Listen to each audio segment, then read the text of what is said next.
Welcome to the program that stands like a rock in the river of information which even now floods into your living room, telling you everything you want to know, some things you don't want to know, and one or two things that will have you waking up at 3 in the morning screaming, the world is coming to an end.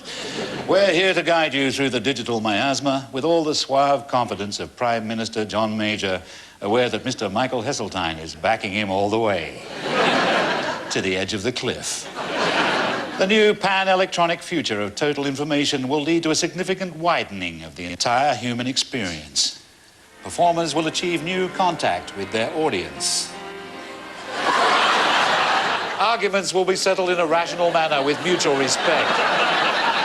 And passenger handling at airports will become quicker, smoother, and more precise.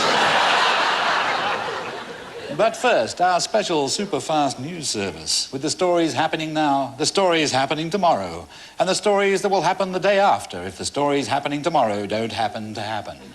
Tonight's main stories: Prime Minister still optimistic, Foreign Secretary still optimistic, English cricketers still optimistic, Thatcher cancels visit to Washington, Joanna Lumley's missing knickers turn up in Germany. And now, more news as we run up for our rundown on the update to what checks out in the underside of the Integrated Info Overview. The BBC weather forecasters will give warnings of the dangers of sunburn during the blazing summer that will soon hit Britain.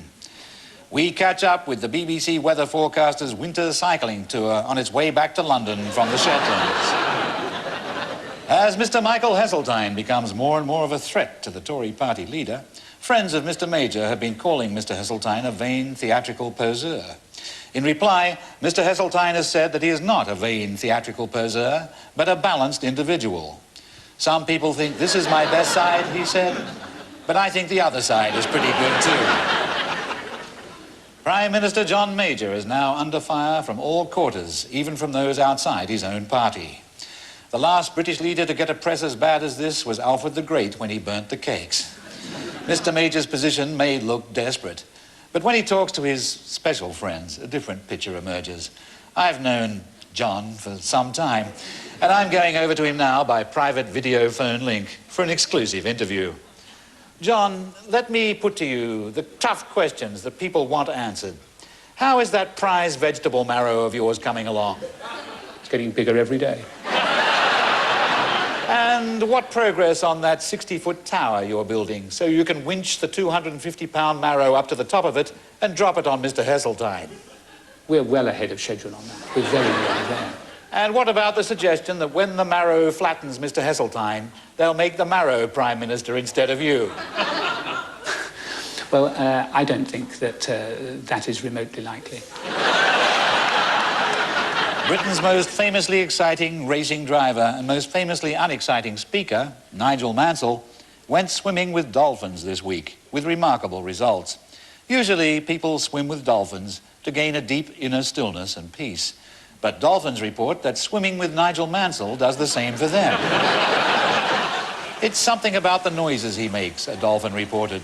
We're convinced that those low droning grunts could be some sort of language. But he's so boring, said the dolphin, we end up throwing him out. This week, Russian President Boris Yeltsin confounded critics who claimed he was suffering from excessive drinking.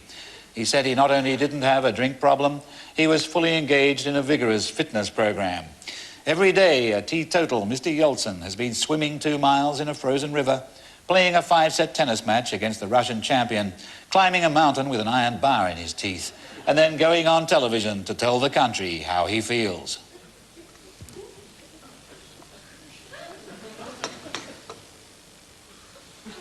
Учитывая многочисленные обращения в мой адрес,